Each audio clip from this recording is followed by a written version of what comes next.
ഇതിപ്പോ എവിടെ നോക്കിയാലും പേട്ടന്റെ നന്മമരം കളികളാണല്ലോ ഈശ്വര. ഒരു പീഡന വീരനെ വൈറ്റ് വാഷ് ചെയ്യുന്നതിന് ഒരു ഉളുപ്പ് പോലും, ഒരു ചട്ടപ്പ് പോലും കാണിക്കാതെ വാങ്ങിയ കാശിന് വേല ചെയ്തുകൊണ്ടിരിക്കുന്ന നമ്മുടെ മലയാളികളായ ചില സുഹൃത്തുക്കളെയാണ് നമുക്ക് ഫേസ്ബുക്കിലെ, ഇൻസ്റ്റാഗ്രാമിലെ, ട്വിറ്ററിൽ എവിടെ നോക്കിയാലും പേട്ടനെ വൈറ്റ് വാഷ് ചെയ്യുന്ന കുറച്ച് ആൾക്കാരെ നമുക്ക് കാണാൻ സാധിക്കുന്നുണ്ട്. പുള്ളിന് എന്തൊക്കെ കാട്ടിക്കൂട്ടിയാലും ആ ഒരു ഇഷ്ടക്കേട് മറികടന്ന് പഴയ ഒരു ജനപ്രിയം ഉണ്ടാക്കാം എന്നുള്ളൊരു വ്യാമോഹം വേണ്ട എന്നൊന്നും ആരും വ്യാമോഹിക്കേണ്ട. അത് തന്നെയാണ് നടക്കാൻ അടുത്ത് വരാൻ പോകുന്നത് പേട്ടൻ യുഗം.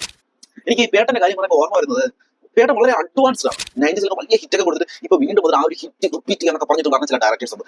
അങ്ങനെയുള്ളവർക്ക് നഷ്ടപ്പെടുന്ന ഒരു സംഭവമാണ് ഈ ഒരു ഓഡിയൻസുമായിട്ടുള്ള ഒരു കണക്ഷൻ. ആ ഒരു കണക്ഷൻ നമ്മളെ പേട്ടന് ഇവിടെ കിട്ടിയിട്ടുണ്ട്. കൊടുത്ത കാശിന് വേല ചെയ്യുന്ന കുറെ കമന്റുകളുണ്ട്, കൊടുത്ത കാശിന് വേല ചെയ്യുന്ന ചില പേജസ് ഉണ്ട്. ഒന്നും കൊടുത്തില്ലെങ്കിലും ഈ ഇത്രയും പേര് സപ്പോർട്ട് ചെയ്യില്ല, നമ്മൾ സപ്പോർട്ട് ചെയ്തേക്കാം എന്ന് വിചാരിക്കുന്ന കുറച്ച് പേര് ഇപ്പൊ വന്നിട്ടുണ്ട്. അങ്ങനെ വിചാരിച്ചവരൊക്കെ കൊണ്ടാണ് ഇടക്കാലങ്ങളിൽ ചില നിലവാരം കുറഞ്ഞ പേട്ടൻ ചിത്രങ്ങളൊക്കെ വലിയ വലിയ ഹിറ്റ് ആയിട്ടുള്ള അതേപോലുള്ള വലിയ വലിയ ഹിറ്റുകളാണ് ഇനി അടുത്തുള്ള പേട്ടൻ യുഗത്തിൽ വരാൻ പോകുന്നത്. ഈ പേട്ടൻ യുഗം വരുമ്പോൾ ഏറ്റവും കൂടുതൽ പേടിക്കാനുള്ള ആള് മിസ്റ്റർ തള്ളുവീരൻ പൃഥ്വിരാജ് ആയിരിക്കും.